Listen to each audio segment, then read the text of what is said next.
अच्छा बेटा, आज की क्लास जो है ना वो आप लोग का सबसे पहला वाला टास्क आप लोगों ने कर तो लिया है, लेकिन एक दूसरे से आपने हेल्प लेके कर लिया, लेकिन दोबारा उसको अचीव कर सकें नहीं कर सकें तो ये उनके लिए बिल्कुल जो लेजेंड्स हैं, ठीक है, उनके लिए लेक्चर रिकॉर्ड कर रहा हूँ। अगर आपको ऑलरेडी चीज़ें आती हैं तो कोई मसला नहीं है, लेकिन जो बिल्कुल बेसिक से बिल्कुल जो है ना ग्राउंड से मैं आपको कुछ चीज़ें जो है ना गाइड कर रहा हूँ।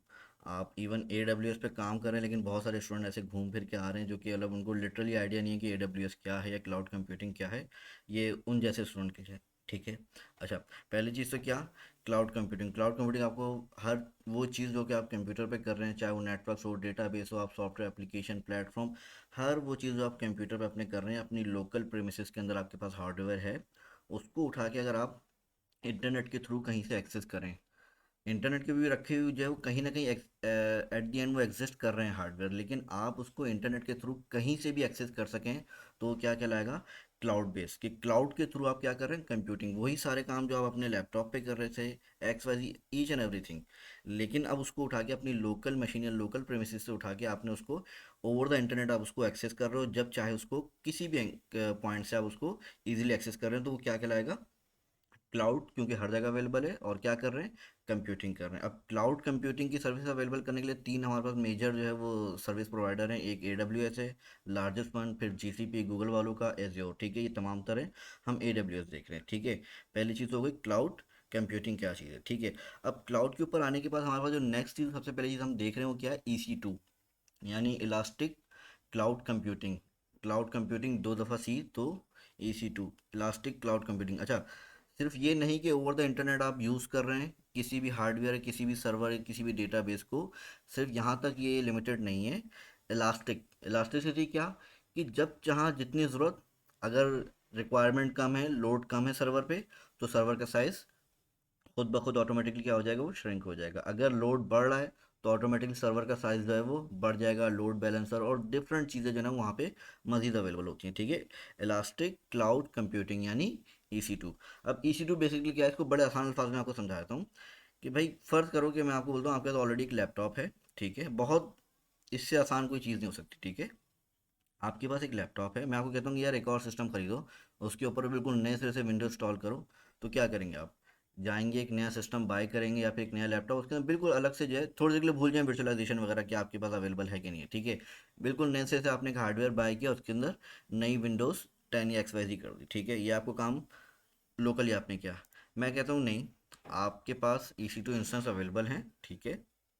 अब आपने देख तो लिया था कि हम वो लिनक्स का उबंटू बना रहे हैं लेकिन टर्मिनल, लेकिन आपको एग्जैक्टली वो आइडिया, बहुत सारे स्टूडेंट जो हैं जो कि उनको आइडिया नहीं था, उनके लिए ही है, ठीक है। कि मेरे पास अब यहाँ पे देखें माई विन के नाम का एक इंस्टेंस EC2 पड़ा हुआ है, यानी कि क्या, कि ये एक फिजिकल हार्डवेयर है, उसके ऊपर मेरी जो है वो एक विंडोज़ ऑपरेटिंग सिस्टम इंस्टॉल हुआ है। अच्छा, यहाँ पे जो हम AWS से जितनी भी हम चीज़ें पढ़ रहे हैं, ये क्लाउड कंप्यूटिंग की तीन कैटेगरीज हैं। तो यहाँ पे जो है ना ये प्लेटफॉर्म एज अ सर्विस और architecture as a service, infrastructure as a service, ये दोनों का कंबाइन चीज़ें यहाँ पे सही होगी कि आपको एज इंफ्रास्ट्रक्चर भी आप उसको एज अ सर्विस हासिल कर रहे हो ओवर द इंटरनेट AWS के ऊपर, और प्लेटफॉर्म यानी कि OS ऑपरेटिंग सिस्टम डिफरेंट जो है वो भी आप as a service over the internet आप हासिल कर रहे हो, ठीक है। मेरे पास यहाँ पे इस वक्त जो है ना एक विंडोज़ की एक मशीन बनी हुई रखी है, ठीक है। माई वन इसका नाम है, instance ID running, running condition में, ठीक है। आपको एक सिस्टम चाहिए था, कुछ नहीं, आपने EC2 के थ्रू जो है आपने एक विंडोज़ की मशीन बना ली, ये विंडोज़ की मशीन है, रनिंग पे है, कनेक्ट पे में आया, ठीक है। RDP रिमोट डेस्कटॉप प्रोटोकॉल के थ्रू हम इसको कनेक्ट करते हैं, ठीक है। अब कनेक्ट करने के लिए एक तो सीधा सीधा ऑप्शन क्या है कि डाउनलोड रिमोट डेस्कटॉप फाइल, एक रिमोट डेस्कटॉप की फाइल की आपको डाउनलोड कर देगा, डबल क्लिक करोगे और वहाँ से आपके क्रेडेंशियल वगैरह मांग के आपको ये उसका एक्सेस दे देगा। एक तरीका ये है, नहीं तो इसके अलावा आपके सिस्टम के अंदर ऑलरेडी रिमोट डेस्कटॉप कनेक्शन की ये सर्विस अवेलेबल होती है, ठीक है। आपकी जो मशीन इस वक्त EC2 इंस्टेंस वो रनिंग कंडीशन में थी, मैं यहाँ पे फिर से आता हूँ, ठीक है। माई विंडो, यहाँ पे आने के बाद क्या, रनिंग कंडीशन में थी, आप किस पे आए, सेलेक्ट किया और कनेक्ट पे आए, RDP पे आए। चाहें तो ये फाइल डाउनलोड कर लें, ये फाइल डाउनलोड हो जाएगी, ये डायरेक्ट आपको इस तरह से ये ओपन करके दे देगी। कनेक्ट आप क्लिक करेंगे और ये डिफरेंट चीज़ों के ऊपर लेके आए थे, ठीक है। अगर नहीं तो आपके पास ऑलरेडी RDP ये सर्विस अवेलेबल होती है, ठीक है। आपने इसको ओपन किया, ओपन करने के बाद ये क्या आपसे कंप्यूटर नेम मांग रहा है। अब कंप्यूटर नेम में क्या दूंगा, देखिए जो भी मेरे पास इंस्टेंस बना हुआ है, जो भी मेरे पास इंस्टेंस कॉपी बनी हुई है, उसकी या तो पब्लिक IP, दो तरह की IP होती है, एक तो प्राइवेट, एक पब्लिक। प्राइवेट IP AWS की इंटरनल काम के लिए, ठीक है। अगर आपको बाहर से कनेक्ट होना है, लोकली कनेक्ट होना है, रिमोटली कनेक्ट होना है, तो आप क्या, या तो पब्लिक आईपी यूज़ करते हैं या फिर public DNS, domain name server. ये इसकी मिसाल ऐसे ही जैसे आप google.com लिखें या फिर गूगल की जो है वो आईपी के थ्रू एक्सेस करें, दोनों सेम बातें हैं। आपके पास किसी फ्रेंड का नंबर जो है वो नाम से सेव है, तो वो क्या हो गया, डीएनएस हो गया।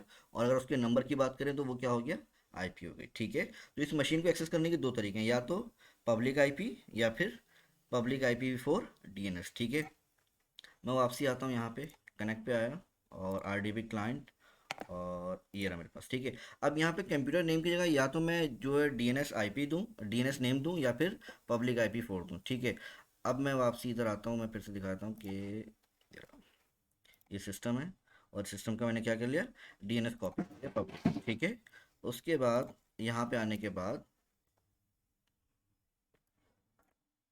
मैंने क्या कर दिया, इसको पेस्ट कर दिया। ठीक है, पेस्ट कर दिया और मैंने कनेक्ट पे क्लिक किया। ठीक है, अच्छा, सम टाइम क्या होता है, अगर मैं वापसी यहाँ पे आऊँ और शो मजीद और शो मोर ऑप्शन, ठीक है, तो यहाँ पे आप देखें कि यूज़र नेम की जगह क्या आ रहा है, एडमिनिस्ट्रेटर।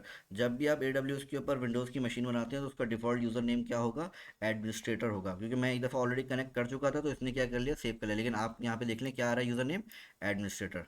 शो मोर ऑप्शन में आएंगे तो यहाँ पे आके आपने एडमिनिस्ट्रेटर डालना है, कनेक्ट करना है। ठीक है, अब ये क्या मांग रहा है, उस एडमिनिस्ट्रेटर अकाउंट का पासवर्ड मांग रहा है।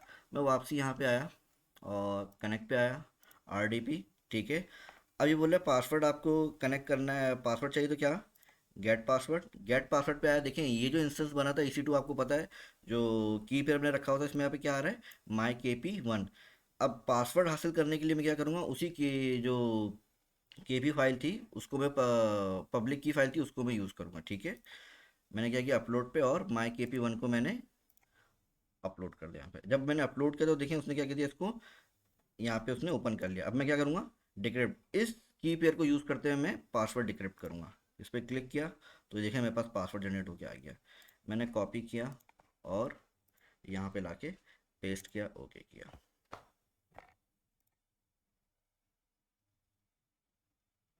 ठीक है, अब ये मेरे पास एक पूरी विंडोज़ 10 की एक मशीन रेडी पड़ी हुई है इंटरनेट के ऊपर, ओवर द इंटरनेट। ठीक है, जैसा एक नॉर्मल कंप्यूटर होता है बिल्कुल सेम, इस तरह जो है आपके पास पूरा एक जो है ना वो फिजिकली GUI आपको नज़र आ रहा है कि हाँ भाई एक विंडोज़ की मशीन बनी है। तो ठीक है, स्टार्ट बटन है डिफरेंट, इसमें यहाँ पे जो जो आपके पास हार्ड ड्राइव वगैरह है वो डिफरेंट, सेम मैसेजेस वहाँ पे, ये तमाम तर चीज़ें आ रही हैं। इस मशीन पे आप आते हैं, कोई फाइल क्रिएट करते हैं डेस्कटॉप के ऊपर। ठीक है, वो आपसे आएंगे, वो फाइल आपको एक्जैक्टली जिससे एक नॉर्मल सिस्टम काम करता है वो फाइल आपको यहीं पे मिलेगी। यहाँ तक क्लियर है। मैं फ़िलहाल आता हूँ यहाँ पे, इसको शट डाउन या फिर डिस्कनेक्ट कर देता हूँ। ठीक है, तो ये आपको एग्जांपल मिल गया कि एक हार्डवेयर मशीन इंटरनेट के ऊपर रखी हुई थी। ठीक है, उसको आपने एक्सेस कर लिया। ये मैंने समझाया ही क्यों, क्योंकि आप लोग थोड़ा सा कुछ इसमें से जो कंफ्यूज होता है कि जब हम लिनक्स इंस्टॉल कर रहे हैं तो सिर्फ एक टर्मिनल आ रहा है, तो उस टर्मिनल को कैसे एक्सेस करना है, वो क्या वो वाकई एक ऑपरेटिंग सिस्टम है नहीं है। ये बिल्कुल जो ग्राउंड पे लेटे हुए थे, ये उनके लिए क्लियर हो गया। ठीक है, अब मैं वापसी आता हूँ इंस्टेंस के ऊपर कि असल हमारा काम जो EC2 इंस्टेंस बनाने वो हमने किसके थ्रू बनाने, लिनक्स के बनाने, इंस्टेंस बनाना है। इस टॉपिक को देख लेते हैं। ठीक है, इंस्टेंस बनाना है, लॉन्च इंस्टेंस पे मैं आऊँगा।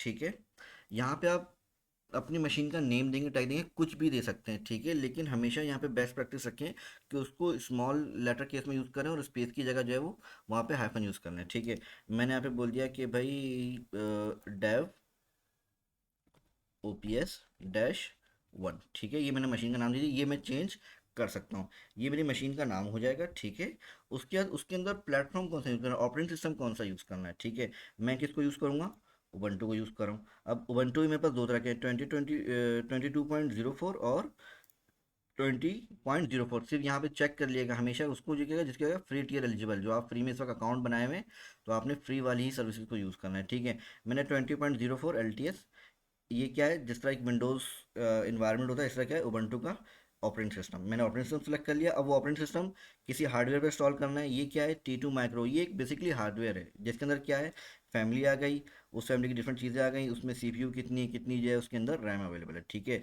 मेक श्योर कि क्या हो, हमेशा फ्री टियर एलिजिबल हो। ठीक है, उसके बाद आ गया आपके पास की पेयर में आपको क्या करता हूँ, बिल्कुल न्यू जीरो से क्रिएट करके दिखाता हूँ। मैंने की पेयर का नाम भी हमेशा कोशिश करें स्मॉल में रखें। ठीक है, ये आपके ऊपर है, लेकिन बाद का जो ना ये प्रॉब्लम करता है, स्पेसेस के साथ नहीं यूज़ करें। मैंने बोला की पेयर, और हमेशा नाम रख लेंगे भाई ये की पेयर किसके लिए बना रहे हैं। एक मशीन के साथ कोशिश करो एक ही की पेयर यूज़ करो। आप एक की पेयर बनाए और हर मशीन बनाने के साथ जो ना उसी की पेयर को यूज़ किए जा रहे हो, जिस दिन वो की पेयर मिस हुआ, दूसरा फिर कोई इसका अल्टरनेट नहीं है, ठीक है? तो सारी मशीनें जो है ना वो आपके लिए यूजलेस हो जाएंगी, ठीक है? तो मैंने बोला की पेयर, और की पेयर मैंने किसके लिए बनाया भाई? मैंने डेवऑप की मशीन के लिए बनाया, ठीक है? डेवऑप की मशीन कौन सी थी? वन थी, ठीक है? इन चीज़ों को आपको छेड़ने की जरूरत नहीं है, ठीक है? यहाँ पे दो तरह के फॉर्मेट आ रहे हैं, पी एम और डॉट पी पी के, ठीक है? मिसाल के तौर पे अभी जो हम रिमोट डेस्कटॉप जो इन्वायरमेंट पढ़ लेंगे उसमें पी एम वाली जो फाइल है वो यूज़ हो रही होगी, ठीक है? मैंने पी एम की फाइल यूज़ कर ली, क्रिएट कर लिया, ठीक है? ये मेरे पास फाइल डाउनलोड है, इसको आपने सेव रखना है, ठीक है? अब उसके बाद आते हैं नेटवर्क सेटिंग। किसी भी सेटिंग्स को आपको छेड़ने की ज़रूरत नहीं है, ठीक है? और यहाँ पे आने के बाद अच्छा देखें, क्रिएट सिक्योरिटी ग्रुप, ये छेड़ने की जरूरत नहीं है, लेकिन बस जितना हो सकता है मैं आपको बता रहा हूँ क्या, कि ये सिक्योरिटी पॉलिसी भी इसने एडब्ल्यूएस ने सिस्टम के लिए लिख दी है, ठीक है? आप अपनी सिक्योरिटी पॉलिसी भी जो है वो खुद बना सकते हैं, यहाँ पे इसने खुद आपके लिए लिख दी है, ठीक है? अब यहाँ पे कोई नेटवर्क ट्रैफिक की बात हो रही है, इस वक्त जो हम EC2 जो इस वक्त लिनक्स की मशीन बना रहे हैं, उसको सिर्फ हम SSH प्रोटोकॉल के थ्रू सिर्फ उसको कनेक्ट करना चाहते हैं, उसके ऊपर कोई वेबसाइट, उसको सर्वर नहीं बना रहे हैं कि उसके ऊपर कोई HTTP ट्रैफिक आए। इसलिए मैं इन तमाम तर चीज़ों को छोड़ दूंगा, सिर्फ जहाँ चेक लगा हुआ है उसी को मैंने चेक लगा दिया। उसके बाद क्या, आईपी यहाँ पे कह दिए एनीवेयर। अगर आपको याद हो कि ये 0.0 ये प्रोपेगेशन आईपी होती है, आपने 0.0 के ऊपर इस मशीन को प्रोपेगेट अलाउ कर दिया, यानी आप किसी भी आईपी के थ्रू आप आ रहे होगे ना, ये तमाम तरह के 32 बिट की जितनी भी IP4 की जितनी भी आईपीज हैं, सब इसके अंदर जो है वो लैग कर देंगी। और स्लैश सबनेट भी क्या दिया हुआ है? 0, यानी कोई भी सबनेट हो, कोई भी आईपी हो, ये उसको एक्सेसिबल हो जाएगा, ठीक है? उसके बाद यहाँ पे आ जाए क्या, कि हमें एक फिजिकल मशीन के अंदर एक प्रोसेसर तो मिल गया था, रैम तो मिल गई थी, ठीक है? अब आते हैं यहाँ पे स्टोरेज की बात करते हैं, ठीक है? जो हमारे पास यहाँ पे कितनी स्टोरेज इस वक्त, एक स्टोरेज आ रही है कितनी, 8 GB की। हम उबंटू लिनक्स यूज़ कर रहे हैं तो वहाँ पे 8 GB आ रही थी। अगर मैं विंडोज़ की मशीन बनाता हूँ यहाँ पे 30 GB आ रही होती है, ठीक है? आप एक और वॉल्यूम ऐड करना चाहते हैं, एक और वॉल्यूम यहाँ पे आके आप ऐड कर सकते हैं, ठीक है? इस वक्त तो यहाँ पे GB2 ये लगा रहा है, कौन सी? SSD कैटेगरी की है, ठीक है? इनको छेड़ने की जरूरत नहीं है, लेकिन जितना होता है मैं आपको गाइड कर रहा हूँ, ताकि दोबारा किसी और टास्क को कंप्लीट करने में आपको जरूरत पड़ रही हो तो आपको कम से कम इतना कॉन्सेप्ट हो, ठीक है? उसके बाद यहाँ पे देखिए कुछ चीज़ें लिखी हुई हैं, इसको बड़ा देख लें। Free tier in your first year include 750 hours of T2 micro. आप जो एक साल के लिए जो AWS आपको फ्री है ना, उसके अंदर आपके पास 750 आवर्स अवेलेबल हैं। क्या? जो T2 माइक्रो जो हार्डवेयर आप यूज़ कर रहे हैं ना, अब इसको, इस हार्डवेयर को यूज़ करते हुए आप उबंटू की मशीन बनाएं, आप विंडो की मशीन बनाएं, ठीक है? इस हार्डवेयर को यूज़ करते हुए आपके पास कितना रनिंग टाइम है? 750 आवर्स पूरे, कितने? एक साल के अंदर। और ये जो ना मंथली भी डिवाइड हुआ हुआ है, कि ये मंथ के ऊपर डिवाइड, ऐसा नहीं है कि आपने एक ही मंथ के अंदर 750 आवर्स को यूज़ कर लिए, मंथ पे डिवाइड हुआ हुआ है। तो जब भी आप अपनी EC2 की मशीन बनाएं, उसको जब स्टार्ट करें, जब उसका काम खत्म हो जाए तो उसको लाजमी टर्मिनेट कर दें, वरना ये 750 आवर्स जो है आपके कंप्लीट हो जाएंगे, और जो आपकी डिस्ट्रीब्यूशन है मंथली वो भी कंप्लीट हो जाएगी, और आपको बिल आना शुरू हो जाएगा, ठीक है? फिर क्या, कि आपको 30 GB जो है ना वो आप स्टोरेज यूज़ करते हो। इस वक्त हमने कितनी यूज़ की हुई है? मैं एक ही इंस्टेंस बना रहा हूँ, और भी बने हुए रखे हैं मेरे पास, ठीक है? तो मैं कितनी यूज़ कर रहा हूँ अभी? 8 GB यूज़ कर रहा हूँ, ठीक है? इस तरह की और कितनी बैंड, कितना डेटा वगैरह आप इसमें यूज़ कर सकते हैं, ये आपको फ्री टीयर के अंदर आपको मिल जाएगा, ठीक है? और यहाँ तक इनफ है, मजीद चीज़ों को अभी इसको छेड़ने की जरूरत नहीं है। इसी सेम इसके ऊपर सेम कॉन्फ़िगरेशन के ऊपर कितने इंस्टेंस, कितनी मशीनें बनाना चाहते हैं? 1 2 3, आप अगर यहाँ पे 10 भी लिखेंगे और 10 मशीन बना देगा। लेकिन मेक श्योर कि ये आपकी फ्री टीयर से बाहर ना जाए। ये तो चला जाएगा, ये तो पूछेगा भी नहीं और चला जाएगा। आपको ध्यान में रखना है कि आपकी जो ना ये फ्री टीयर की जो जितनी भी आपकी लिमिटेशन है, ये उससे बाहर चीज़ें ना जाएँ, ठीक है? मैंने एक इंस्टेंस बनाना है और मैंने लॉन्च इंस्टेंस पे क्लिक कर दिया, ठीक है? यहाँ तक मेरा पहला स्टेप हो गया कि मेरा इंस्टेंस जो है वो सक्सेसफुली क्रिएट हो गया। मैं वापस इंस्टेंस पे आता हूँ, ये रहा DevOps-1। इस पे जब मैं क्लिक करता हूँ तो मुझे यहाँ से अब सिर्फ क्या चाहिए, या तो ये पब्लिक आईपी चाहिए या फिर ये पब्लिक डोमेन DNS चाहिए, ठीक है? यहाँ तक क्लियर हो गया, सिर्फ ये पब्लिक आईपी। यहाँ तक हमारा ये स्टेप हो गया कि भाई AWS के ऊपर मैंने एक EC2 इंस्टेंस बना लिया लिनक्स का, जो मुझे चाहिए था। मैंने आईपी कॉपी करूँ या DNS, दोनों सेम चीज़ें हैं। यहाँ तक क्लियर है? इसको करने के बाद अभी थोड़ी देर पहले मैंने आपको विंडोज़ की मशीन दिखाई थी। जब मैंने विंडोज़ की मशीन को एक्सेस करके दिखाया तो आपको बाकायदा फिजिकली जो है उसके ऊपर डेस्कटॉप और तमाम तरह के जो है ना GUI जो है आपको नजर आता, आपको वो लग रहा था कि हाँ वाकई एक मशीन एग्जिस्ट कर रही है। लेकिन अब जो ये वाली मशीन बनी है, जो कि लिनक्स को उबंटू को यूज़ करते हुए बनी है, अब इसको एक्सेस करने के मैं आपको एक तरीका दिखाता हूँ। पहले पहले उसको ज़रा देखते हैं, ठीक है? अब ये जो हमने लिनक्स इंस्टॉल किया ना, यहाँ पे डिफरेंस जो है कि ये जो विंडो थी ना, इसके पास पूरा ग्राफिकल यूज़र इंटरफेस था, ठीक है? उसके ऊपर पावर शेल CMD उसका अपना जो टर्मिनल था वो भी था। लेकिन यहाँ पे जो मैंने इस वक्त लिनक्स इंस्टॉल की है, इस पर सिर्फ और सिर्फ मुझे टर्मिनल अवेलेबल। आपको पता है कि लिनक्स के अंदर असल चीज़ ही क्या है? टर्मिनल है। यहाँ पे सिर्फ टर्मिनल अवेलेबल है, इसका कोई GUI हमारे पास अवेलेबल नहीं है। ठीक है। अब मैं क्या करता हूँ, इसको आपको कनेक्ट करके दिखाता हूँ। कनेक्ट करने के लिए फिलहाल सिर्फ मैं क्या, इस लिनक्स के टर्मिनल, क्योंकि यहाँ पे सिर्फ टर्मिनल अवेलेबल है, तो मैं इस टर्मिनल को एक्सेस करने के लिए यहाँ पे एक एमुलेटर को यूज़ करूँगा। ठीक है। जैसा एंड्रॉयड एमुलेटर होता है कि वो आपको क्या, एंड्रॉयड स्टूडियो का एमुलेटर देता है कि आपको फिजिकली जो है ना, वो आपको फिजिकली नहीं, एक वर्चुअली जो है ना, आपको एक मोबाइल फ़ोन का इन्वायरमेंट बना के देता है। ठीक है। तो यहाँ पे सेम इस तरह जो ये डेवऑप की मेरे पास मशीन बनाई है EC2 लिनक्स की, यहाँ पे क्या अवेलेबल है, सिर्फ और सिर्फ एक टर्मिनल है। तो उस टर्मिनल का एक एमुलेटर मेरे पास अवेलेबल है, जिसको क्या बोलते हैं, पुटी। ठीक है। पुटी डाउनलोड करने के लिए मैं आपको दिखा देता हूँ कि ये वेबसाइट है। और कौन सा वाला डाउनलोड करेंगे, मेक श्योर कि ये वाला putty.exe, इस वाले को आपने डाउनलोड करना है। आप देख लिया कौन सा आपका वर्जन है। ठीक है। इस वाले को आपने डाउनलोड करना है। ठीक है। मैं पुटी पे आता हूँ और मैंने पुटी को ऑन किया। ठीक है। अब पुटी क्या बोल रहा है कि भाई आप मुझे क्या होस्ट नेम दो, उसका होस्ट नेम DNS दो या फिर उसकी IP दो। मैंने उसकी IP को यहाँ पे कॉपी कर दिया। जो अभी मैंने लिनक्स की मशीन नहीं, उसकी IP को मैंने कॉपी कर दिया। किस कनेक्शन टाइप क्या रहेगी, SSH रहेगी। पोर्ट हमेशा मेक श्योर क्या रहेगी, 22। ऑलरेडी इन चीज़ों को छेड़ने की जरूरत नहीं है, ये आएगी इसकी IP। और सेकंड चीज़ क्या चाहिए होती है, जब भी किसी मशीन से आप कनेक्ट हो रहे होते हैं तो आपको की पेयर साथ में अटैच करना पड़ता है। मैं SSH पे आया, ऑथ पे आया, ऑथ पे आने के बाद क्रेडेंशियल पे आया। क्रेडेंशियल पे आने के बाद मैंने ब्राउज़ किया। ठीक है। और ब्राउज़ करके मैंने जो इसका की पेयर बनाया था वो मेरे पास डाउनलोड में होगा। ऑल फाइल्स मैंने किया। ठीक है। मैंने जो इसका की पेयर बनाया था वो कौन सा था, kp.devop-1। अच्छा, वो जो मैंने फाइल बनाई वो किस में थी, .pem में। लेकिन पुटी के अगर थ्रू आपने कनेक्ट होना है तो आपको लाजमी .ppk फाइल चाहिए होती है। क्या चाहिए होती है, .ppk फाइल। इसका भी हमारे पास सोल्यूशन है कि आप इसी वेबसाइट पर जब वापसी आएंगे तो आपके पास ये ये पुटी है, देख रहे हैं, पुटी.exe। और ये क्या है, पुटी जेन, पुटी जनरेटर। ठीक है। कन्वर्जन करता है .exe। आपने इसको डाउनलोड कर लेना है। ठीक है। जब इसको आप डाउनलोड करेंगे पुटी जेन को, ये ना मैंने डाउनलोड किया। यहाँ पे आने के बाद जो मेरे पास, मैं फिर से बता रहा हूँ क्या करना है हमने, पुटी के थ्रू कनेक्ट होना है अपनी उस लिनक्स मशीन के लिए। लेकिन पुटी के थ्रू अगर जब कनेक्ट होते हैं तो आपको लाजमी PPK फाइल चाहिए। लेकिन मेरे पास तो की पेयर किस में डाउनलोड किया, मैंने PEM में। अब मैं क्या करूँगा, उस PEM वाली फाइल को यहाँ पे आके लाजमी आपने क्या किया, ऑल फाइल्स किया। आ गई मेरे पास KP डॉट ये PM वाली फाइल। इसको मैंने जैसे ही ओपन किया, उसने इसको क्या किया, सक्सेसफुली लोड करने के बाद उसको कन्वर्ट कर दिया किसमें, .ppk में। ठीक है। कन्वर्ट करने के बाद मैं क्या करूँगा, उसकी प्राइवेट की को मैंने सेव कर लिया। ठीक है। अभी क्या बोला, विदाउट पैराफ्रेज। यहाँ पे जो ना ये नया फीचर आ गया कि आप इसमें पैराफ्रेज भी ऐड कर सकते हैं। आप इसको बोलते हैं भाई ठीक है, कोई इशू नहीं है, विदाउट पैराफ्रेज ही आप कर लें। ठीक है। और ये बोला ठीक है, कहाँ पे सेव करनी है, आप देखें इसने क्या फॉर्मेट कर दिया, .ppk। ठीक है। तो मैं क्या करूँगा, इसको नाम वही ले लेते हैं, KP डेवॉप। ठीक है। लेकिन उम, उम,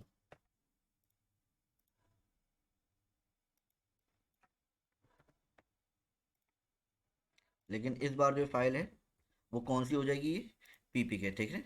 .ppk फाइल बना देगा। ठीक है। मैंने कर दिया इसको सेव, कट किया। अब जब मैं डाउनलोड में आऊँगा तो आप देखें मेरे पास सेम फाइल एक PM में बन गई और एक PPK में बन गई है। ठीक है। तो अब मैं वापसी पुटी पे आता हूँ। यहाँ पे आने के बाद मैंने इस फाइल को देख रहे हैं, पहले वो मेरे पास अवेलेबल नहीं आ रही थी, अब मेरे को कौन सी फाइल ही दे रहा है, सिर्फ PPK वाली। मैंने इस PPK फाइल से इसको एक्सेस कर लिया। ठीक है। सिर्फ दो चीज़ें फिलहाल इसमें, एक और चीज़ और भी आती है। मैं अगर आपको यहाँ पे आके डेटा के अंदर आके यहाँ पे यूज़र नेम, जब भी आप उबंटू की कोई लिनक्स की मशीन बनाते हैं तो उसका यूज़र नेम बाय डिफ़ॉल्ट होता है उबंटू। ठीक है। आप यहाँ दे देते हैं तो ठीक है, अगर नहीं देंगे जब आप कनेक्ट करेंगे तो आपसे यूज़र नेम पूछ रहा होगा। ठीक है। टोटल तीन चीज़ें, सेशन पे आया, क्या IP है या फिर क्या DNS है, दूसरा क्या यूज़र नेम क्या है उस मशीन का, उबंटू। थर्ड क्या, उसकी की पेयर को आपने कनेक्ट किया और आपने ओपन कर लिया। ठीक है। यहाँ पे आपने किया इसको एक्सेप्ट। देख रहे हैं उसने यूज़र नेम, अगर आप नहीं देते ना वहाँ पे उस वक्त, तो आपसे पहले यूज़र नेम पूछता, आप सही यूज़र नेम देते उबंटू तो ये आपको एक्सेस कर लेता। ये लें। अब ये क्या हुआ है कि ये इस वक्त पुटी जो है मेरे पास लोकली एक एमुलेटर है। ठीक है। लेकिन ये जो टर्मिनल है आप देख रहे हैं, ये टर्मिनल जो है ये किसका है, जो मेरे पास AWS पे मैंने मशीन बनाई है, ये रही। इस मशीन का टर्मिनल मैंने यहाँ पे इसको एक्सेस कर लिया। बिल्कुल सेम जैसा लिनक्स की जो कमांड वहाँ पे एग्जीक्यूट होती है, तमाम की तमाम कमांड जो है यहाँ पे एग्जीक्यूट हो जाएंगी। ये बात आपको समझ में आ गई। ठीक है। कभी भी कोई लिनक्स की मशीन बनाते हैं तो उसके अंदर सबसे पहली कमांड जो होती है वो आपकी होनी चाहिए क्या, apt get अपडेट। ठीक है, could not open reading packet list, ठीक है, उसने डन कर लिया, ठीक है, उन दोनों चीज़ों को चेक कर लिया और उसने वहाँ पे उसको अपडेट कर लिया, एपीटी गेट अपडेट, ठीक है। ये जैसे कि मेरे पास एमुलेटर है, कहाँ पे है, AWS की जो मैंने मशीन बनाई है उसका एमुलेटर टर्मिनल है, वो जो ऑपरेटिंग सिस्टम मेरे पास एज अ टर्मिनल आ रहा है, ठीक है, यहाँ तक क्लियर है। और मैंने क्या किया, इसको एग्जिट कर लिया, ये रही है मशीन, ठीक है। यहाँ तक की कहानी हो गई क्लियर कि भाई एक मशीन बनाई, उसके टर्मिनल को आपने जो है वो एक्सेस कर लिया, किसी किसी भी एमुलेटर के थ्रू, हमारे पास जो है और भी एमुलेटर वगैरह अवेलेबल होते हैं उसके थ्रू आप एक्सेस कर लेते हैं, ठीक है। लेकिन अब यहाँ पे आता है डिफरेंस कि भाई हम जो इस वक्त लिनक्स की मशीन बनाना चाह रहे हैं उसके ऊपर हम डेवलपमेंट करना चाहते हैं, उसके ऊपर हम डॉकर इंस्टॉल करेंगे, डॉकर की फाइल बनाएंगे, इमेजेस बनाएंगे। लेकिन अब जो ये मैंने इमेज बनाई है इसके ऊपर सिर्फ टर्मिनल है, कोई भी जो है दूसरा डेस्कटॉप एनवायरनमेंट या ग्राफिकल यूजर एनवायरनमेंट अवेलेबल ही नहीं है मेरे पास। तो मैं क्या करूँगा कि अब इस मशीन को एक्सेस करूँगा अपने पास, मेरे पास जो लोकल मशीन है इसके ऊपर तमाम तर आईडी भी, इंटीग्रेटेड डेवलपमेंट एनवायरनमेंट है, वीएस कोड है, पूरा एक ग्राफिकल यूजर इंटरफेस अवेलेबल है। तो मैं क्या करूँगा कि मेरे पास एक आईडी अवेलेबल है, इस आईडी के थ्रू जो है, इस आईडी को जो है ना मैं क्या करूँगा, इस मशीन के साथ कनेक्ट करूँगा। अब ये रिमोटली कनेक्ट करने के लिए सबसे पहला स्टेप आपने क्या है, वीएस कोड आपके पास इंस्टॉल होगा, आपने एक्सटेंशंस पे आना है, और मैंने इंस्टॉल्ड के अंदर, ठीक है, यहाँ पे आपको ये 4 एक्सटेंशन है, इनको चेक कर लें। Remote SSH, remote SSH editing configuration file, कि कॉन्फ़िगरेशन फाइल को एडिट करने का भी जो है यहाँ पे एक्सटेंशन आ जाएगी, ठीक है। रिमोट डेवलपमेंट और रिमोट एक्सप्लोरर, ठीक है, ये 4, 1 2 3 4 ये एक्सटेंशन आपने जस्ट इंस्टॉल कर दिए। इंस्टॉल करने के बाद ये इंस्टॉल मेरे पास ऑलरेडी इंस्टॉल है, ठीक है। इंस्टॉल करने के बाद अगर मैं आप देखें यहाँ पे आऊँ कहाँ पे, सी के अंदर और यूज़र्स के अंदर, अपने फोल्डर के अंदर, ये मेरा यूज़र का फोल्डर होम फोल्डर है, यहाँ पे देखें कहीं पे भी dot S S H folder exist नहीं करता। जब आप वी एस कोड के अंदर फर्स्ट टाइम अपनी ये एक्सटेंशन इंस्टॉल करेंगे तो फोल्डर एग्जिस्ट नहीं करेगा, ठीक है। अब आप आ जाए वापसी, आपने क्या करना है, आपने F1 दबाना है, ठीक है, आपने F1 प्रेस करना है। तो आपका जो है ना, या फिर आप यहाँ से आके इसके थ्रू भी आ सकते हैं, मैंने स्केप किया और इधर से भी आ सकते हैं, ठीक है। आपने F1 प्रेस किया तो ये आ गया, ठीक है। अब आपने सबसे पहला काम मालूम है क्या करना है, आपने ऐड होस्ट करना है, बल्कि इसको मैं आता हूँ कनेक्ट टू होस्ट,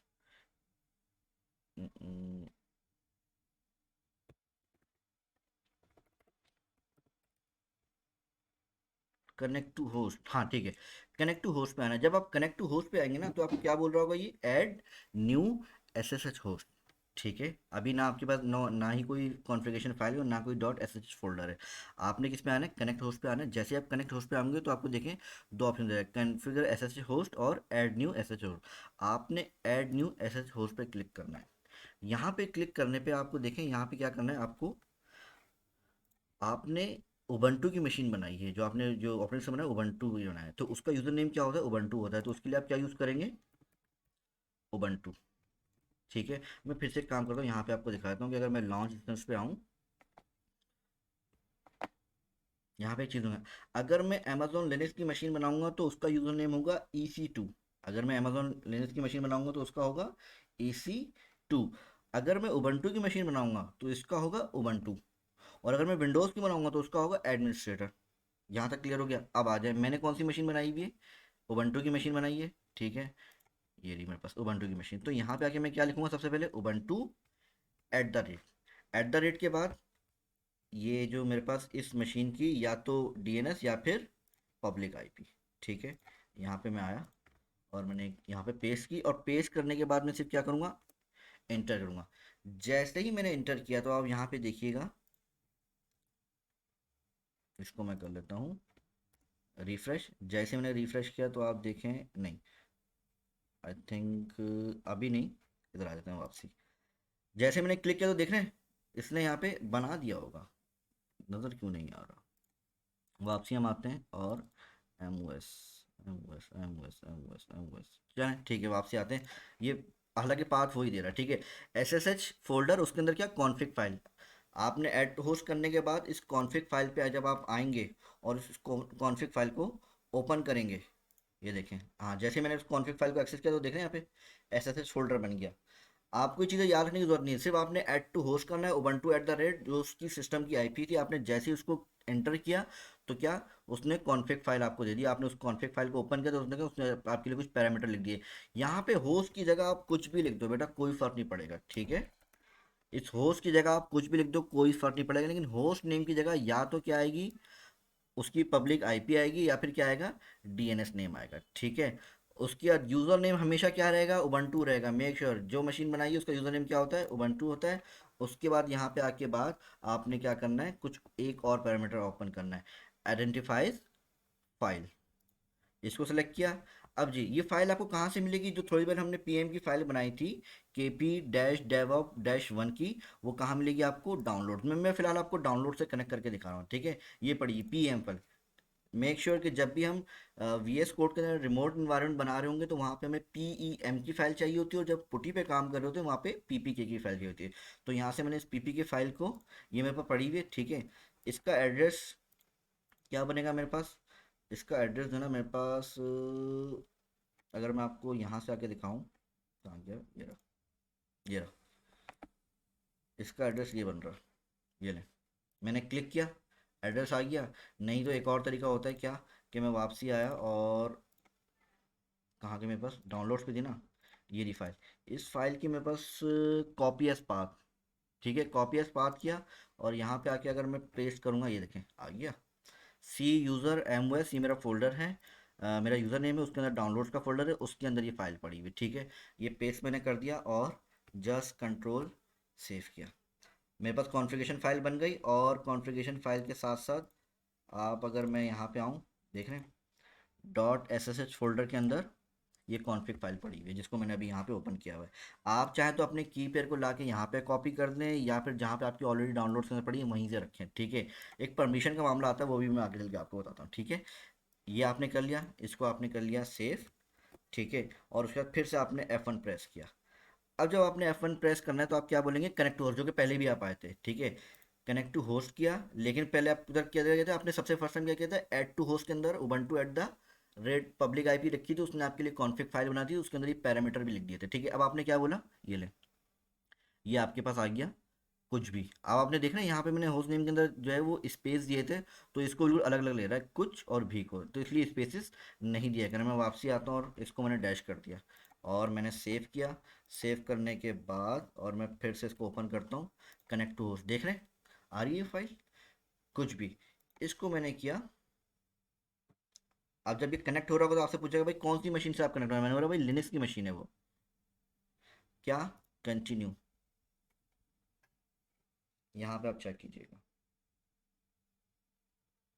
देख रहे हैं एसएसएच के थ्रू मैं उससे कनेक्ट हो चुका हूँ, उस कौन से, ये जो मशीन आपने बनाई है ना, देख रहे हैं रनिंग स्टेट में है, इस मशीन के साथ में कनेक्ट हो गया हूँ, ठीक है। अब आपको पता है कि वी एस कोड का बेनिफिट क्या है, वी एस कोड के अंदर अपना डिफ़ॉल्ट जो इसके अपने जो सिस्टम के टर्मिनल होते हैं ये अवेलेबल होते हैं। मैं टर्मिनल पे आया तो आप देख रहे हैं टर्मिनल पे क्या लिखा रहा है, उबंटू, ये उस मशीन को उसने एक्सेस कर लिया है, ठीक है। मैं यहाँ पे आता हूँ और एलएस किया, तो ठीक है अभी कुछ भी, जो मेरी होम डायरेक्टरी है, मैं चेक कर लेता हूँ मैं कहाँ पे मौजूद हूँ, P W D present working directory ले ली, क्या मैं होम उबंटू के अंदर अवेलेबल हूँ, ठीक है। अगर मैं सी डी, अगर मैं इसको करूँ तो डायरेक्ट मैं यहाँ होम पे भी आ सकता हूँ, ठीक है। ठीक है, अच्छा मैं ऑलरेडी होम पे था, सी डी बैक किया मैंने, मैं रूट पे तक मौजूद हूँ। अब देखें अगर मैं एलएस करूँगा तो ये तमाम तर रूट फोल्डर के अंदर जितने भी जो रूट डायरेक्टरी के अंदर जितने भी फोल्डर्स अवेलेबल थे वो तमाम तर आ गए, ठीक है। अभी देखें थोड़ी देर पहले जो मैंने पुटी से कनेक्ट किया था वो भी क्या टर्मिनल का एमुलेटर था, वो भी टर्मिनल से कनेक्ट हुई हुई थी, और ये भी देखें किस पे है, यहाँ से कनेक्ट हुई हुई है, ठीक है। ये भी सेम वो टर्मिनल है।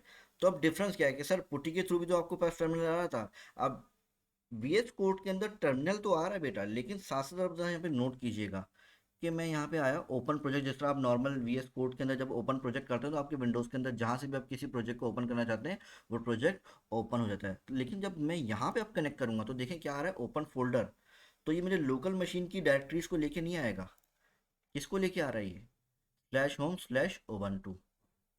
समझ में आ रही है बात, ये देखें मैं अगर यहाँ पे आप, मैं बैक करना बोलता हूँ कि नहीं, किस फोल्डर को ओपन करो, रूट फोल्डर को, ये नहीं,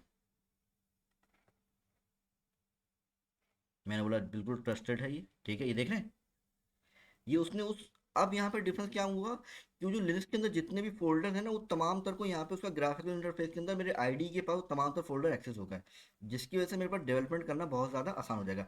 टर्मिनल भी है, ये लें, टर्मिनल भी अवेलेबल है, ठीक है। और साथ साथ ये देखें साइड में मेरे पास उस फाइल एक्सप्लोरर के थ्रू उसकी तमाम तर डायरेक्टरीज भी आ रही हैं। मैं देखें यहाँ पे करता हूँ ls, देख रहे हैं सेम वही डायरेक्टरीज हैं, ये भी वही डायरेक्टरीज हैं और ये भी वही डायरेक्टरीज हैं। यहाँ तक क्लियर है? ठीक है। अच्छा, अब मशीन मैंने एक्सेस कर ली और क्या रिमोट डेस्कटॉप एनवायरनमेंट बना लिया, ठीक है।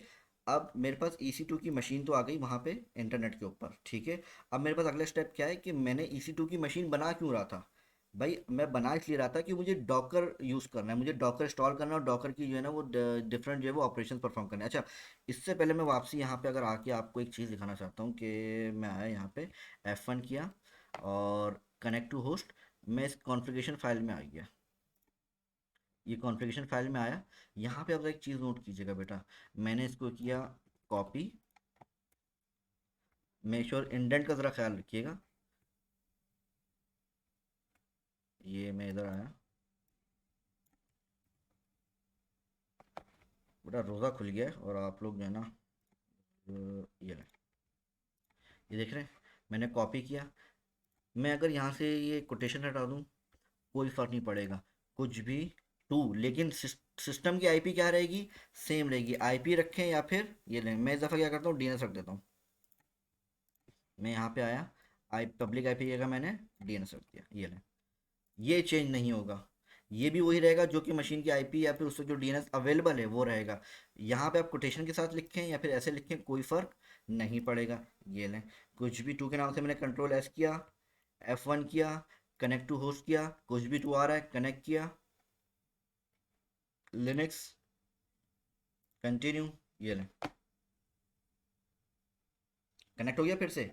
एक ऑलरेडी मेरे पास कनेक्टेड था, एक और कनेक्ट हो गया, ये लें। इस पे मैं आता हूँ न्यू टर्मिनल और मैंने बोला भाई सी डी रूट के अंदर आया, मैंने बोला MKDIR, ठीक है। और मैंने फाइल का नाम क्या दे दिया? डायरेक्टरी फ्रॉम कुछ भी टू, मैंने एक फोल्डर बनाया है कि डायरेक्टरी फ्रॉम कुछ भी टू, मैंने डायरेक्टरी क्रिएट की, can not create directory from कुछ भी, परमिशन डिनाइड, सिंपल सी बात है, क्या चाहिए आपको? सूडो चाहिए, बन गई। ये मैंने दूसरा कनेक्शन बनाया हुआ, इस कनेक्शन का नाम नीचे देखना क्या आ रहा है, कुछ भी टू, सेम मशीन पे कनेक्शन दूसरा है, लेकिन क्या ये उस मशीन पे वाकई बना है कि नहीं बना? मैं ज़रा वापसी आता हूँ यहाँ पे और देखिएगा, अभी थोड़ी देर पहले जब मैंने LS किया था तो यहाँ पे देखें कौन सी डायरेक्टरीज थी, और अब जब मैं LS करूँगा तो देखें यहाँ पे ये रहा, आ गई डायरेक्टरी, पहले ये एग्जिस्ट नहीं करी थी। क्लियर हो रहा है कि एक ही मशीन के ऊपर मैंने दो कनेक्शन बना लिए। एक और तरीका देख लेता हूँ मैं कनेक्शन का, कॉपी किया, पेस्ट किया, फिर से इंडेंट ज़रा चेक कर लिएगा, मैंने यहाँ पे नाम आप कुछ भी रखें कोई फ़र्क नहीं पड़ेगा, ठीक है।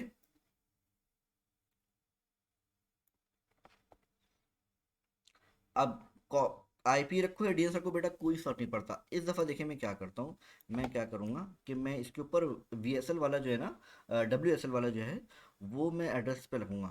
भाई क्या होम है, और होम के अंदर जो है, अच्छा, जब आप विंडोज़ का डायरेक्टरी पाथ यूज़ करते हैं तो उसमें क्या बैकवर्ड स्लैश आता है, और जब लिनक्स यूज़ करते हैं तो वहाँ पे क्या आता है? फॉरवर्ड, ठीक है। होम के अंदर होम के अंदर मेरे पास क्या अवेलेबल है? जो यूज़र नेम होगा ना आपका वो आपका होम कहलाएगा। जैसे फर्ज करें मैं यहाँ पे आता हूँ, देख रहे हैं मेरा यूज़र नेम क्या है? MOS, ये मेरा क्या रहेगा? होम रहेगा। तो होम को किससे रिप्रेजेंट कर दिया मैंने रिप्रेजेंट कर दिया इसको इससे, ठीक है। उसके अंदर फिर क्या .ssh का मेरे पास फोल्डर अवेलेबल है, डॉट एक हिडन फोल्डर, या फिर मेरे केस के अंदर फाइल कहाँ पे पड़ी हुई है? डाउनलोड्स में पड़ी हुई है। तो मैं क्या करूँगा, इस पूरे को उठाऊँगा, कॉपी करूँगा और यहाँ पेस्ट कर दूँगा। इसका मतलब क्या हुआ? MOS होम, और ये क्या हुआ? डाउनलोड्स फोल्डर, और उसके अंदर ये फाइल पड़ी है, और इस स्लैश को मैंने कर दिया चेंज, ठीक है। मेरे ख्याल से शायद ये एरर जनरेट कर सकता है क्योंकि मैंने SSH के साथ ट्राई किया हुआ है, इसके साथ भी चेक कर लेते हैं, ठीक है। कंट्रोल सेव किया, कुछ भी थ्री के नाम से होम, उसके अंदर डाउनलोड, उसके अंदर ये फाइल पड़ी PM की, कंट्रोल सेव किया और F1 किया, कनेक्ट टू होस्ट किया, देख रहे हैं कुछ भी थ्री भी आ रहा है। अब मैंने कुछ भी थ्री कर लिया, वही सेम मशीन, अब तीसरा कनेक्शन बन रहा है। ठीक है, समझ में आ रही है, देख रहे हैं यहाँ पे, ये मैंने थर्ड कनेक्शन बना दिया। आप ऐसे करें, या फिर अगर एक और चीज़, कि अगर आपने फ़र्ज़ करें कि आपने, जो कि सर ने बताया था कि अगर, मुझे नहीं पता वो क्या, लेकिन मुझे अभी इतनी चीज़ें नहीं आती, ठीक है, कि सर ने क्या प्रैक्टिस रखी थी कि इन फाइल्स को उठा के आपको ले जाना था कहाँ पे, यहाँ पे एमओएस, और आपका जो भी मेन होम यूज़र है उसके अंदर आके इसके अंदर पेस्ट करनी थी। ठीक है, अगर इसके अंदर पेस्ट करेंगे तो बेटा देखो अब क्या एड्रेस बनेगा, आ जाए।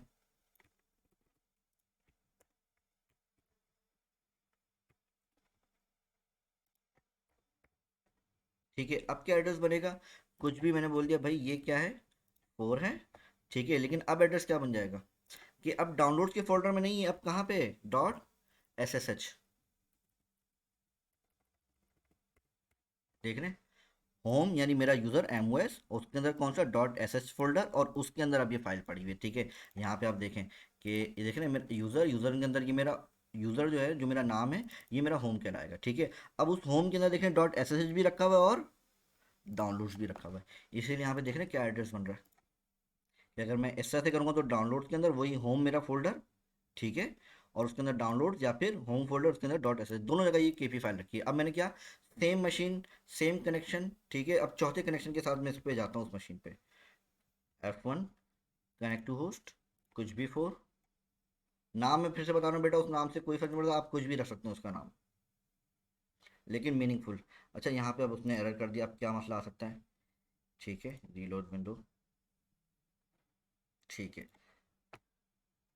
एस, अच्छा बेटा एस एस एच है ना, S S H, control save किया, F1 कनेक्ट टू होस्ट, कुछ भी फोर,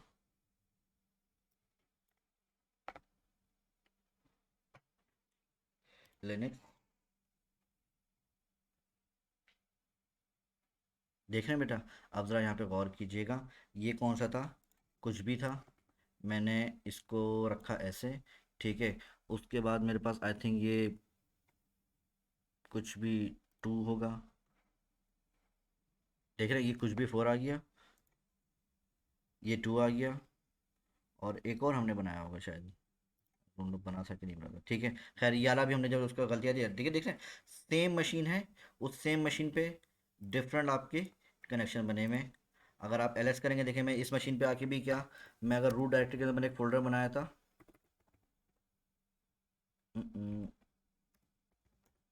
और मैं एलएस करूँगा तो देख रहे हैं डायरेक्टरी फ्रॉम, जो मैंने सेकंड कनेक्शन के साथ बनाया था वो यहाँ पे फोल्डर, ठीक है।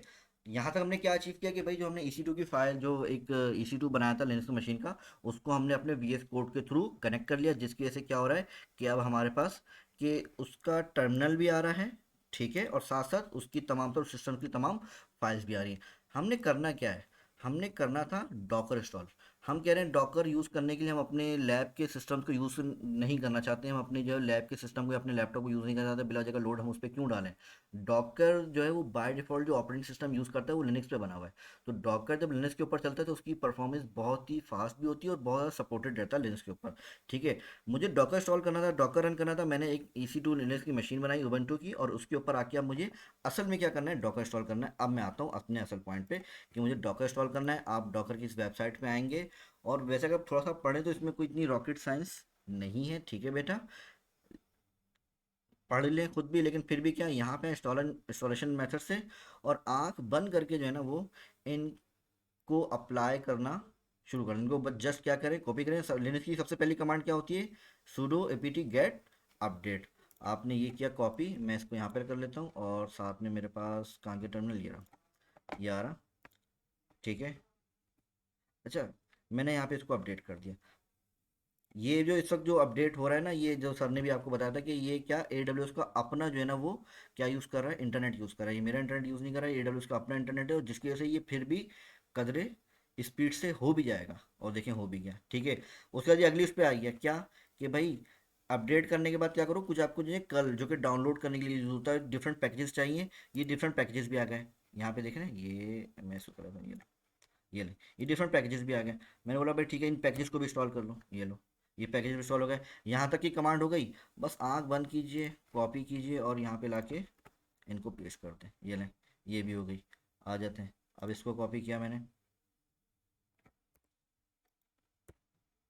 ठीक है, ये भी हो गया। ठीक है, उसके बाद क्या, डॉकर इंजन। अब असल में डॉकर इंजन इंस्टॉल हो रहा है, तमाम तर चीज़ें हो गई।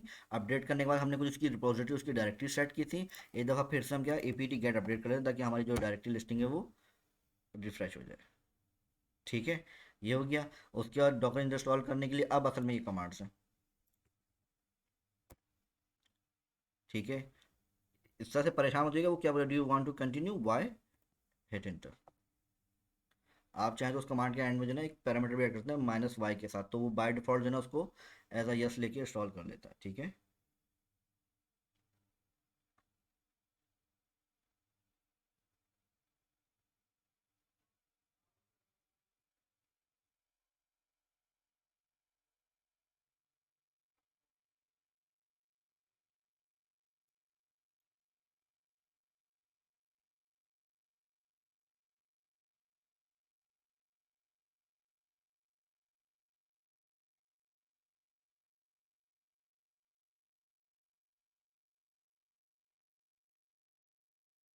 अच्छा चलें, जब तक ये हो रहा है, अब मैंने आपको कनेक्ट करना बता दिया। कनेक्ट करने में पता है इशू क्या आ रहा होता है, कि सिर्फ आखिरी एक इशू रह जाता है कि भाई जो फाइल की परमिशन जो है ना, देखें ये जो फाइल ना कीप योर फाइल, इस पर राइट क्लिक करें और प्रॉपर्टीज़ पे आएँ। और देखें जिनके पास, जो अमीर हैं, जो गरीबों हैं, उन्होंने क्या डिफरेंट यूज़र बनाए हुए होते हैं, बहन भाई एक्स वाई जी मल्टीपल जो है वो उनको यूज़ कर रहे होते हैं। जिनके सिंगल सिस्टम है जो खुद यूज़ कर रहे हैं, उनका सिंगल यूज़र बना होता है, उनके पास कभी भी कोई मसला नहीं आएगा। यहाँ पे अगर आप देखें सिक्योरिटी के अंदर मैं आऊँ ना, तो यहाँ पे देखें यूज़र कितने बने हुए हैं। यूज़र एक ही बना हुआ है, दो ग्रुप बने हुए हैं, दोनों एडमिनिस्ट्रेटर हैं, एक सिस्टम और एक एडमिन, दोनों ही जो है एडमिनिस्ट्रेटर हैं।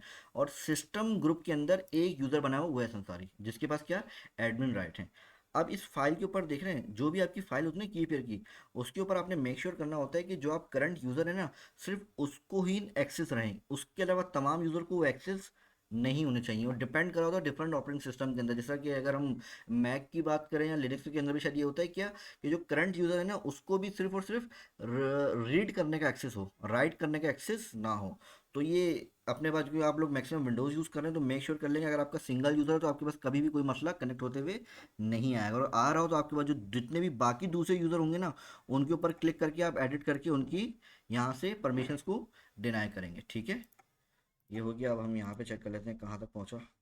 ये रहा, ये लें, उबंटू की लास्ट मैंने कमांड चलाई है। ठीक है, ये देख रहे हैं, ये लास्ट मैंने कमांड चलाई थी। अभी क्या बोल रहा है, sudo docker hello world। Ubuntu अपना डॉकर इंस्टॉल हुआ है कि नहीं वो मैं चेक कर लेता हूँ। डॉकर -v लिखें या फिर माइनस माइनस पूरा लिखें, वर्जन दोनों एक ही बात है। ठीक है, ये देखें, डॉकर अगर इंस्टॉल हो गया है तो आपके पास ये इसका रिप्लाई आएगा। ठीक है, डॉकर होता है और डॉकर कंपोज आपको चाहिए होता है। Compose, Docker dash compose space -v लिखें या फिर माइनस माइनस पूरा वर्जन लिखें। देख रहे हैं, दोनों का आपके पास। अच्छा यहाँ पे क्या हो रहा है, कमांड डॉकर कंपोज, शायद मैं कोई स्पेलिंग मिस्टेक कर रहा हूँ यहाँ पे।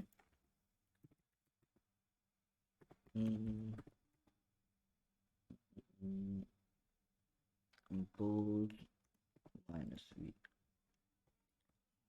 खैर चेक कर लेते हैं। ठीक है, आपने वेरीफाई कर लिया कि आपके पास डॉकर इंस्टॉल हो रहा है। उसके बाद आप यहाँ पे आए, कॉपी किया, ये सबसे पहला कंटेनर, ये किस पे चल रहा है, आपकी लिनक्स की मशीन पे डॉकर इंस्टॉल हो गया। अब वहाँ पे आप यहाँ पे आए और बोला sudo डॉकर रन करो, किसको, ये इमेज का नाम है, एक इमेज है, मैं बोल रहा हूँ भाई इसको रन करो। इमेज नहीं है, बेसिकली क्या है, कंटेनर है। ठीक है, अब जब मैं इसको रन करूँगा ना, तो इसने सबसे पहले एरर क्या देगा, देखिए भाई, अनेबल टू फाइंड, कह रहे हैं भाई लोकली मुझे कोई इस तरह की चीज़ नहीं मिली। अब ये क्या किया, पुल करने के लिए गया, पुल किया इसने डॉकर हब से और उसको यहाँ पे इंस्टॉल कर लिया, और उसका आ गया हेलो फ्रॉम डॉकर। कहाँ से आया है, हेलो वर्ल्ड से आया है। अब अगर इसी सेम कमांड को आप दोबारा चलाते हैं, sudo docker run hello world, तो देखिए फ़ौरन से रिप्लाई आ जाएगा। देख रहे हैं, ये मैंने कमांड चलाई सेकंड टाइम, फ़ौरन से रिप्लाई आ गया। इस दफ़ा ये इसने ये नहीं बोला कि भाई मुझे ये इमेज नहीं मिल रही और जाके मैं इसको क्या लाइब्रेरी से डाउनलोड करूँगा, नहीं, इसके बाद अब इस अवेलेबल थी और इसने इसको यहाँ पे रन कर दिया। ठीक है, इसी तरह अब यहाँ पे ये जो आपके पास कंटेनर बना हुआ आ गया है, अब आपको चेक करना है कि भाई डॉकर PS चेक करूँगा तो एक कंटेनर मेरे को इस वक्त क्या बोल रहा है, परमिशन डिनाइड, सूडो के साथ करूँगा, डॉकर PS। देख रहे हैं, कोई भी कंटेनर आ रहा है नहीं, क्यों? क्योंकि कंटेनर चला और बंद हो गया, उसने अपना काम किया और साइड पे हो गया। ठीक है, मैं फिर से आता हूँ और मैं करता हूँ -a। ये नहीं, आइए, हेलो वर्ल्ड हमारे पास दो दफ़ा चला है। एक दफ़ा फर्स्ट टाइम चला है और दफ़ा नेक्स्ट सेकंड टाइम चला है। ठीक है, और अगर मैं करूँ, कंटेनर था कौन सा, हेलो वर्ल्ड, और ये बना किसकी मदद से है, डॉकर, और मैंने यहाँ पे लिख दिया इमेजेस। इमेजेस टूडू लगाना पड़ेगा। देख रहे हैं मेरे पास इस वक्त इमेजेस कितनी पड़ी हुई हैं, हेलो वर्ल्ड।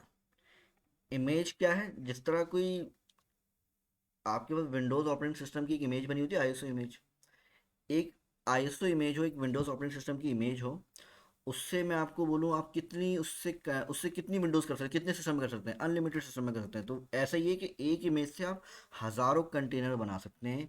जिस तरह एक विंडोज़ की एक यूएसबी की जो इमेज बनी, उससे आप सैकड़ों सिस्टम्स के अंदर विंडोज़ इंस्टॉल कर सकते हैं। ये कुछ इसी तरह की मिसाल है कि इमेज आपके पास पड़ी, आप जितनी दफ़ा चाहें उसके पास उसके साथ कंटेनर्स बना सकते हैं। इसको दोबारा जो नेक्स्ट वाली जो हमारी क्लास थी उसमें मैं मज़ीद इसको जो है आपको डिफाइन कर दूंगा। ठीक है बेटा, यहाँ तक क्लियर हो गया कि EC2 किस तरह से क्रिएट करना है, किस तरह से कनेक्ट करना है, ये तमाम तो चीज़ हो गई।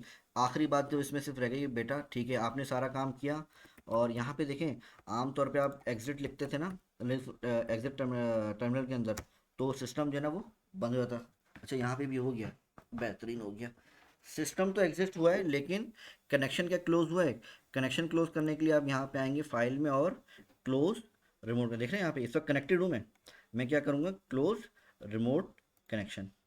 रिमोट कनेक्शन भी क्लोज हो गया, लेकिन क्या सिस्टम बंद हुआ है? सिस्टम बंद नहीं हुआ, उसको आपको लाजमी इंस्टेंस को आपको क्या करना होता है, ऑफ करना पड़ता है। ये रहा इंस्टेंस, इस सब किस कंडीशन में, रनिंग कंडीशन। मैंने इसको सेलेक्ट किया, मेक श्योर कि आपने सेलेक्ट किया और इंस्टेंस सेट के अंदर आके क्या किया, स्टॉप कर दिया। ठीक है, ये आपने स्टॉप कर दिया। नेक्स्ट डे आके जब इसको दोबारा खोलेंगे, अब यहाँ पे समझ लें, आपको ये तमाम कर फिर से दोबारा करने की ज़रूरत नहीं है। आपका ये देखिए, इसका क्या स्टेट स्टेट आ रहा है, स्टॉपिंग, अभी स्टॉप नहीं हुआ है। मैंने रिफ्रेश किया, स्टॉप हो गया, फिर से मैंने नहीं, स्टिल ये रहा स्टॉपिंग पोजीशन में। लाजमी अपने जितने भी इंस्टीट्यूट इंस्टेंस होते हैं उनको लाजमी उसको आप जो है ना वो स्टॉप कर लिया करें। ठीक है। अच्छा, एक और इशू आ रहा था, बच्चे बोल रहे थे कि बेटा, आप लोग बोल रहे थे कि भाई यहाँ पे ना किसी भी हम उसको डिलीट कर रहे हैं ना, टर्मिनेट कर रहे हैं किसी भी सिस्टम को, फर्ज कर मैं ये टेस्ट को यहाँ पे सेलेक्ट करता हूँ और आके क्या करता हूँ, टर्मिनेट, ये डिलीट हो जाएगा और सारा उसका वॉल्यूम वगैरह उसकी हार्ड ड्राइव भी उठा के यहाँ से कोई भी सिस्टम आप आपके काम करें उसको फ़ौरन उठा के टर्मिनेट कर दें। ठीक है, बिला वजह सिस्टम मत रखें, क्योंकि जब आप कल को कोई फ्री टियर का दोबारा कोई नया इंस्टेंस बना रहे होंगे, EC2 बना रहे होंगे, तो आपकी जो है ना वो कैपेसिटी जो है ना फुल हो जाएगी, 30 GB फ्री वाली XYZ जितनी भी है। ठीक है, मैंने इसको टर्मिनेटेड लिखा हुआ आ रहा है, लेकिन ये लिस्ट से नहीं जाएगा, ये लिस्ट से 1 घंटे बाद जाएगा। क्लियर है? जिनको ये इशू आ रहा है कि सर हम डिलीट कर रहे हैं लेकिन ये लिस्ट में मौजूद रहता है, बेटा कम से कम 1 घंटे बाद यहाँ से रिमूव होगा। वापसी में आता हूँ, ये मेरी जो मशीन थी डेवॉप 1 वाली, देख रहे हैं स्टॉप हो गई है। जब नेक्स्ट जाके दोबारा इसको जब आप ओपन करेंगे, ये लें, स्टार्ट इंस्टेंस किया, देख रहे हैं पहले IP क्या थी, आ जाए यहाँ पे, मैं ज़रा इन सबको ज़रा क्लोज करूँ पहले।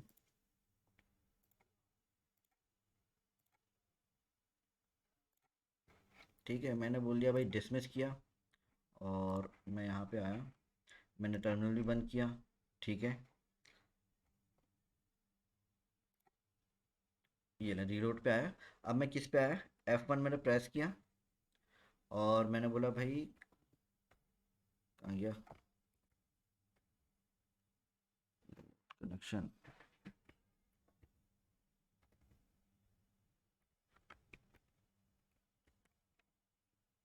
क्लोज रिमोट कनेक्शन भाई, F1 किया, ये आ रहा है, कनेक्ट टू होस्ट आ रहा है। आपने कनेक्ट टू होस्ट पे आएंगे तो देखें ये कॉन्फ़िगरेशन फाइल आ रही है, इस कॉन्फ़िगरेशन फाइल को आपने यहाँ से ओपन कर लिया। यहाँ पे देखिए क्या IP लिखी हुई है, 136521। ठीक है, लेकिन जब आप दोबारा उस इंस्टेंस को ओपन करेंगे तो आप देखें ना IP क्या हो गई है। पब्लिक IP जो है वो हमेशा आपको फिक्स अलॉट करके नहीं रखेगा, जब जब आप सिस्टम ऑन करेंगे सिर्फ उसको उसी वक्त आपको रिमोटली एक्सेस करने के लिए आपको पब्लिक IP वो देगा।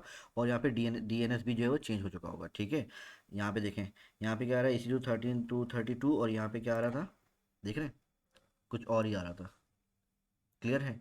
अब आ जाए यहाँ पे, जब आप दोबारा कोई इंस्टेंस ओपन करेंगे आपने कुछ नहीं करना, इंस्टेंस आप बना चुके हैं, आपने इसकी IP को कॉपी करना है, कॉन्फ़िगरेशन फाइल्स के अंदर आके भी कुछ भी नहीं करना, सिर्फ और सिर्फ आके आपने यहाँ पे चेंजेस करना है और कहीं भी चेंज नहीं करना। ठीक है, सिर्फ आके आपने यहाँ पे आईपीस चेंज करनी है और कहीं भी कुछ चेंज नहीं करना। ये लें, दैट्स इट। ठीक है, कंट्रोल सेव किया, F1 किया, कनेक्ट टू होस्ट किया। ठीक है, अभी मैं आपको करके मैं काम करता हूँ कि मैं कुछ भी फोर को जो है ना एक काम करता हूँ, उसकी वही पुरानी वाली आईपी कर देता हूँ। ठीक है, ये अब एग्जिस्ट नहीं करेगा। मैं कुछ भी फोर को कनेक्ट करने की कोशिश करता हूँ, कुछ भी फोर एग्जिस्ट ही नहीं करता। क्यों? मशीन तो एग्जिस्ट करती है, लेकिन जब उसको तुमने नेक्स्ट टाइम ओपन किया है, ऑन किया है, पावर ऑन किया है, तो उसकी आईपी अब वो चेंज हो चुकी होगी। ठीक है, मैं वापसी आया यहाँ पे। अब मैं क्या करता हूँ, कंट्रोल एस, ठीक है, और F1, कनेक्ट टू होस्ट, कुछ भी।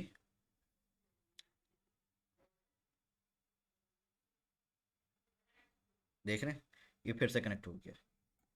वापसी में टर्मिनल पे आया, टर्मिनल ओपन किया, वहाँ पे भी आ गया। इधर आने के बाद ओपन फोल्डर किया और मैं बोलता हूँ कि मुझे कहाँ पे आना है, रूट में आना है। ओके, ओके किया।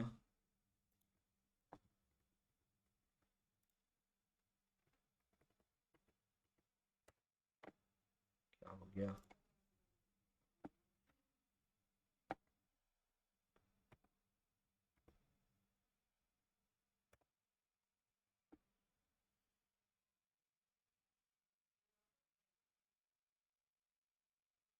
ठीक है बेटा, आगे ये डायरेक्टरी मुझे बनाई दी, ये सेम वही मशीन है। ठीक है बेटा, तो इसको ज़रा चेक कर लें, ताकि अब इशू आए तो उसको आपने खुद, अब जो है ना आपको किसी प्रॉब्लम आनी नहीं चाहिए। ठीक है बेटा, thank you so much. Low.